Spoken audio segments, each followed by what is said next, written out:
You're under arrest for domestic battery. Put your hands behind your back. On an ordinary day, tension in a household escalates into confrontation. What began as a dispute over a chair quickly spiraled into a clash that drew law enforcement into a deeply divided home. Hi, how are you? I'm good. How you doing? I was working at the seat there. I was working on my... Why don't we talk outside and then I'll come in and we'll try to talk. Is everybody okay right now, though? I know, but I'm saying everybody's okay. All right, we'll talk outside. She won't get up off the seat. I was sitting there working. My stuff was there. We'll talk outside. We don't need to do this in here. I can't. I told you not to get it domestic. Excuse me. Miss, can I start out by getting some information from you, please? And then we'll talk about things, okay? What happened, miss? So, I was about to head out with her in like 15-20 minutes. I'm going out with her, okay? So I got ready. And then I said I was hungry, so I made myself this. He was working here. That's his laptop, okay. I think. He was working here, so he got up. And he just went into his room. So when I cooked it, I was like, the room is messy. I might just sit here and eat. So the moment I sat here, he came inside and he's like, grabbed the chair and moved it back. And then I pulled it like this and he kept dragging my hand. And then like, he pulled a bit of my hair from the side. And then he keeps saying some on me and my family and I don't know what. And then he was like... Witnesses described the incident differently. One young adult claims she was attacked while trying to eat at a kitchen table, alleging her chair was pulled and her hair grabbed. Why are you sitting on my table? She allowed me to sit on this table. Okay? So he's just not letting me. He just stood like this. And I told him, if he's like, I'm gonna eat with you. I was like, okay, sure. He's going to what with you? He's gonna eat with me. Eat with you, okay. Yeah. I was like, go get a fork and I'm gonna let you eat. I don't mind. This is his chair. He got this chair. But essentially, he was working at the table. And then he walked away. Let me, please, and then if I'm wrong, you can fill me in. He was working at the table. He got up. You decided to sit down and eat where he was working. He came back and told you to move. And in the process, he was pulling the chair and he pulled your hair, correct? Okay. Let's take a note, okay? So he told you to move and you didn't move? Officers arrived to mediate, documenting the accounts and attempting to separate those involved to prevent further conflict. He keeps like... But I mean, you didn't move. Is that, it's yes or no? Yeah. Okay. Because he closed up his laptop and he was like... He just went in this room because he finished working, I guess. It's every time. And when he pulled your chair, you were in it? You were in the chair when he pulled it? Yeah. Okay. He pushed this chair as well. And then when I sat on this one... Hang on. So he pulls the chair that you were in after you didn't move, and he pulled your hair in the process, so then you got up and he sat down? I got up and then he sat down on this chair. It was back. He pulled it back. Okay. Miss, what's your last name? Now, wait, real quick, let me ask you. Did you ever put your hands on him in the process? I just told him to move like this from my bowl because he's putting his hands in my food.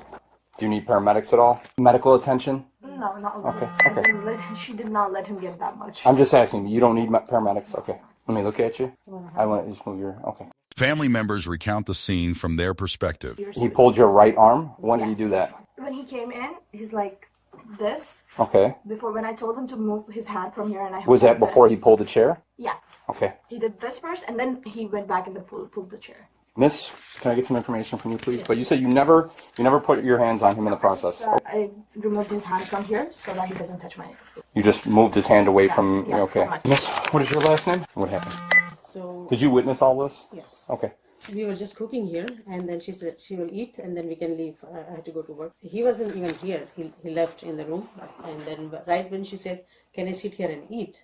It'll take only 5 minutes. So you're cooking in the kitchen. He's back and forth, but not sitting at the table. Okay. So then what happened? She sits down to eat? Yeah. Okay. And he wasn't even here when she said, and then he was... The situation is further complicated by the presence of a temporary guardian who intervened to prevent physical escalation between the parties. Close to his room, then he ran and come here. You cannot sit on my chair. And then he started pulling her and then pulling the chair back. And then he sat on it, and then I said, okay, go ahead, you can sit here. I told her you can sit here. Mm-hmm. So he was in the room, and then he came running out and told her to move? Yes. Okay. Like, you cannot sit here. In his bedroom? He was in his bedroom? Yeah. So he comes out, tells her she can't sit, and then what? He was trying to be physical. Okay. So I came in the middle. I was like, no, you can't. Well, what do you mean trying to be physical? He was trying to pull the chair? If I would have not been in the middle, I don't know what he would have. Okay. So he comes to the kitchen, tells her she can't sit, and then what? Yes. And then... He pulled her right arm? Uh-huh. Okay. And then when she sit here, he pulled the chair. Luckily, she did not fall. And then when she tried to sit here, So he pulls her right arm, then he pulls the chair? and Both sides claim they were provoked, and tensions had been building over time. The guardian expresses frustration over repeated disputes and interference in the household. could sit here and eat. So he went around you and pulled the chair again? I was like this, right? He was trying to put hands, so I came in the middle, and then he came around and pulled the chair away. Is that it? And when she tried to sit here, and he's like, if you sit here, I'll go in your room. So Okay. he went in her room. I took the picture. Okay, but just talk to me. You don't have to show me that. Okay. He went in her room. So he said, if you're going to sit here, I'll go in your room, and he went to her room. Okay. Then I noticed it's getting out of hand, so I just like, All right. Did you ever put your hands on him at any time during this? no, I just tried to prevent the assault. Okay. Did he put his hands on you? Avoid the situation, so he tried to push me, then I tried to push him. While you were in between them, he tried or he did? He was coming after her, so I was like, Despite the apparent simplicity of the altercation, a disagreement over seating, the incident is layered with family dynamics, authority disputes, and unresolved tensions. Do you need paramedics? no, And what is your relation to her? she's my niece. Okay. And are you acting as her guardian while she's here? I don't have the guardianship yet, but I'm trying to get one for her. So you're acting as a temporary guardianship for her until you get official guardian status? Yes. And what did you guys want to do about the incident? I'm trying to move out, and I need some time, but they're not letting me do anything. They're keeping me busy fighting every single time at home. But I'm talking about today. I know you guys are working on things. I'm Listen, leaving right now. I was the one who was here last Yes. week when they called. So I'm familiar with the It was situation. actually one day. We play back and forth trying to call each other, and I know the social worker has Oh, been okay. involved. That was- So I have a very basic baseline of familiarity with what's happening, okay? And I know you're trying to work things out, Yes. but I'm talking about today. I'm going What right now. What do you guys want to do? Did you guys just want to leave and have this documented, or what did? I'm going for work. She's going for work. So I'm not going to be here till midnight. As a course of action from the incident, The guardian explains that one party refuses to leave, causing ongoing friction. Law enforcement considers options ranging from documentation to formal complaints.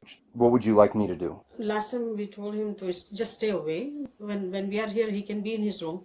And when he's here, we don't come here.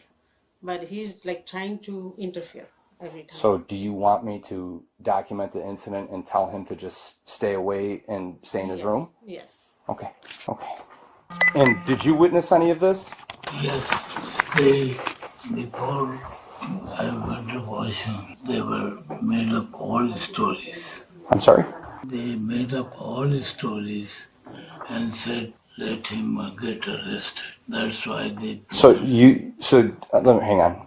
Did you witness what happened or no? Though, yes, I saw that he did not do anything. He just requested not to sit here. So you witnessed things and he just told her not to sit there. Yes. Okay. That's it. He did not do anything else. And then I told her to make 5. Statements are cross-checked. Witnesses describe the same series of events, yet interpretations differ. Questions arise over who initiated physical contact and whether intent was present. This thing happened, let her move out. I requested, and So you're saying that you witnessed the incident and all you saw was your son ask her to move. yes, And that's it. He said very politely. Okay. I got you. And just to be clear, when I ask you both, you're okay with having me just document the incident and then tell him to stay to his room? Yes. I mean, Okay. when we are here, it just has to not be in a me. different room. What's that? She's okay with the document. I'm not, because I had an assumption that he is gonna do that later on, and he did today. So till I move out, I'm not okay with him just assaulting me like that. Okay. And what did you want to have done? I don't know what I can get done. So You said that while you were eating, he grabbed your right arm and pulled your arm and then pulled the chair? and pull my hair. I told you wrote it down. Can I add one thing? Okay. What did you want to say? So he actually left for the bathroom. He was not even here to see the incident. He's just saying things. Okay. So you said he wasn't even here. He was not. Officers clarify that no immediate injuries are visible, but verbal and physical interactions have escalated beyond acceptable boundaries. I told you guys hundreds of times she's gonna do it again. So what happened today? So I'm sitting at the seat. I get up off the seat to help my dad. And then she comes and sits down on the seat where I'm working at. And then I said, no, you can't sit here. Please get off the seat. She's like, no, I'm not going to get off the seat. I'm going to sit right here and I'm going to eat, whatever she's eating. So And this is the seat at the kitchen table? Yeah, yes. Okay. And I had my things there. I had my laptop there. Everything's there. She knew I was sitting there. So I said, please get off. So then that's the altercation that started. And then my mom pushed me, and then she started poking me, the girl. And then I was just trying to grab my seat to sit down, and she just wouldn't give me the seat back. She just sat back down again. So I had to go back in my room. What I could do, just like what you guys told me, just go back in the room. That's what I did. Okay. And I just talked to Ducom. I know you don't have any, I'm Now sorry. she's sitting there eating. Now my dad's like, let me talk to them. Let me talk to the officers. The adult male involved insists he only tried to reclaim his seat and denies any aggressive intent. So this is what we. I know you gave me your information before. I don't have it Yeah. on me right now, so it may You gotta seem get her out of redundant, here. but listen. You have to get her out of here. You have to find her a spot for at least a day. What's your last name again? So you're telling me that you were sitting down at the kitchen table working. You got up Yes. from your seat. Yes. When you came back to your seat, she was sitting in your seat. Yes. And she refused to move. Yes. You told her to move. Yes. And in the process, your mom did what? She My mom pushed me, you? and then Where did she push you at? on this side. On your left arm? Yeah. Okay. And then And when then- I went to sit down on my seat, then that girl poked me right here, also in the same spot where my mom did. So, like I said, I wanted to sit on the seat back when I came So back. were you arguing with her No, I was over not this? You arguing were just with telling her to I get was up. So while you were telling her to move, your mom just pushed your arm, and Yeah. then the girl was poking you. Yeah. And then you called us? Yes. If you don't mind, I gotta use the bathroom real quick. Can you hold it for just a minute or two? The tension underscores a larger story: unresolved disputes, fragile family bonds, and the challenges of managing behavior in shared living spaces. I gotta use it. Can't hold it. Give me just 1 minute. No, I have to do it right now. I have to go and use it right now. Okay, let's go to the bathroom. Okay, he wants to go. He has to use the bathroom. Can we step in? You know what? He's here. I'll try to hold it. Oh, okay. So, I was on the seat, and I'm sitting there. I have my stuff there. If you see it, my stuff is there. I had to call it first. I don't know. She's gonna say that I did something, or that's not true at all, because I went to just grab the chair, and she stood in front of me. So I said, please, Mom, move. Can you move, please? So I had to get the chair, and I sat on the chair for a few minutes. And then when I went to get up, I said, please, don't sit anymore. She takes the chair again. So during the process, you pulled the chair from under her? No, I did not. You said you pulled the chair. I missed I that pulled part. the chair towards me. This way. During the process? Yes. Okay. Was she sitting in it? No, you can talk to my dad also. My dad wants to talk to you guys. Do you need paramedics? No, I don't need paramedics. We talked to the DCFS. About that whole situation? About that whole situation. Well, let's worry about this one now. I had Okay? to go. I'll be right back. I had to talk to whole. Yeah, give us some privacy. No, don't go inside. So, there's a big background story. Essentially, and I'll sum that up, the ex-wife who lives here. Both sides assert their perspectives with certainty, yet the truth remains contested. Authorities must weigh testimony carefully before taking further action. Ex-wife, their adult son, and then her niece, who's come here from the Middle East. The husband and son do not want her here. They say she's problematic, all this stuff. They tried to kick her out the day of the union meeting, so I wasn't there. I was here for hours dealing with this. So the males are not happy at all with her. The thing is, what I just established now is that the mother is the temporary guardian, and she is trying to establish full guardianship. So she has stake in the house because everybody lives here. Okay. And like I tried to explain to him then, that's her guest. She And you can't be kicked out. Now, today, you heard what he signs an injury. Everybody's refusing medics.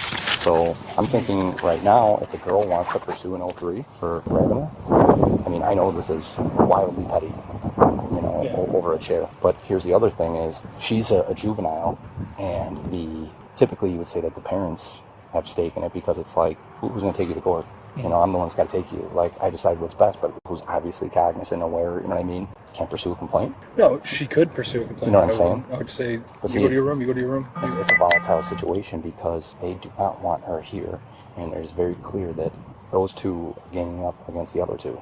Where do we go from here? You know what I mean? With this separating it. As the evening unfolds, decisions about separation, legal recourse, and guardianship come into focus. The delicate balance between family, law, and personal safety hangs in the balance. I think for an 03, I think it satisfies it. According to her statement, nobody got signs of injury, but going there and pulling his arm, and the mother saying that I was just cooking, and he just came from his bedroom and grabbed her. What's she trying to do? You do it. I'll throw it out there. I'll float it to her and see if she wants him arrested. And if she's willing to go to court and do all that stuff, or the other It would option be is... solely based on testimony. Yeah, 100%. So see if that's... Because there's no sign of injury, It's he said, she said, unless the mom is adamant that she witnessed a battery. The mom says, describe it to her. Did you witness a battery? Yes. She wants him arrested? Okay. Yeah. Okay, nice. So here are your options. I can document the incident, forward to the social worker, and she can provide you guys options with trying to mitigate the situation in future. If you want, you can pursue an arrest complaint, and I can arrest them based on your guys' testimony here and what you said, and that will require you guys to come to court. If it goes to a trial, testify to exactly what happened, if that's what you want to do. That's what I want to do. You want to have them arrested, so then I will need you to also to sign the arrest complaint. Okay. So you're going to have to come into the police department. You're okay with signing the arrest complaint? Yes. Because Okay. I'm not okay with any man touching me like that. Because last time when you guys came in, I told you that both of them were blocking the bathroom door. No, So I Miss was- Those involved are advised of their legal rights and responsibilities. The process demonstrates how even minor incidents can trigger significant legal consequences in domestic disputes. I'm not arguing with you. I don't condone anybody touching anybody. I'm just telling you from an official standpoint, you know, what's going on. So you want him arrested and you're willing to sign the arrest complaint? Okay. And I know at this point the decision is hers, but I'm asking, do you agree with that decision too? Yes. Okay. Can we talk about something that he just did right now? The guy who's sitting here. Again, I mean, 12 he from threatened Ducom. me to rape me just now, and she was God. arrested. What? Wendy Hernandez is in the lobby He for you. threatened I me. was She got here locked and out. nothing. You left. He's upset that we called the police, and then he started saying, you know, So he said he'd rape you. no, Yeah. he's saying he's going to. He said he's going to rape her. When I left, he said that. Ultimately, law enforcement determines an arrest is necessary, citing domestic battery concerns. The decision reflects both the seriousness of physical contact and the broader context of ongoing conflict. And both of you heard this. Yes. Oh my goodness. Did you threaten to rape her when I left the house? I'm going to walk out. I got to do something outside. Don't say a word. Okay? In fact, women, go in the other room. Go. Do you have a back door? Go put on your clothes, your shoes, your jacket, whatever it is you need to do to get in the car and meet us at the police station. You coming to the police station? Yeah, we're coming. Okay. All right. Can you guys just stay separated? Yes. I mean, can we do this quick so there's no other comments, concerns, or anything like that? Sure. Give me a couple minutes. I gotta wait here. My car is in the back. Yep. You guys gonna go out the back? All right. Efforts to document and mediate are ongoing. Each party is guided on next steps, including potential court appearances, social worker involvement, and family counseling. You're not walking this way, are you? Okay. I'll wait for you guys to leave. After talking with you and talking with both of them, it has been determined by me from information that I have heard from them that during the process, you grabbed a girl's arm. Now, I know you said what you told me, but I wasn't here. You told me your version. I'm not saying that that's true or untrue, but I talked to two other people who also have their version, right? Now, at this point, based on information I've been given, I have to make a decision. Now, I would love for you guys to live in harmonious peace here, but it's just not happening. And because I'm in a position as a law enforcement officer when it comes to domestic battery, domestic violence, and things like that, there are certain laws and rules that have to be followed. Now, based on what I have, okay, I have to tell you, you're under arrest for domestic battery. Put your hands behind your back. The incident is a reminder. Domestic spaces are not always safe havens. Conflicts, however small, can quickly escalate without intervention and clear boundaries. I'm going to loosen this right one up just a tad. No, you may not. Do me a favor. Let's face this way. We're going to walk to my car right there. All right? But I can also press charge on her, right? You can talk about that in court. Now, Mo, do you have anything on you I need to know about? Any weapons, drugs, anything? Phone and change? Yeah. Okay. Nothing that's going to hurt me or endanger my safety? Okay, thank you. So do me a favor. Before we go in here, I have to pat you down, okay? Hang on. Here, brother. I wasn't here. I told you. Yeah, and my dad knows. Right. Have a seat, please. Oh, watch out, brother. I got you. See you at the station. As officers conclude their visit, the household remains divided. Documentation is complete, but the story is far from over. A snapshot of tension, authority, and the fragile nature of domestic peace.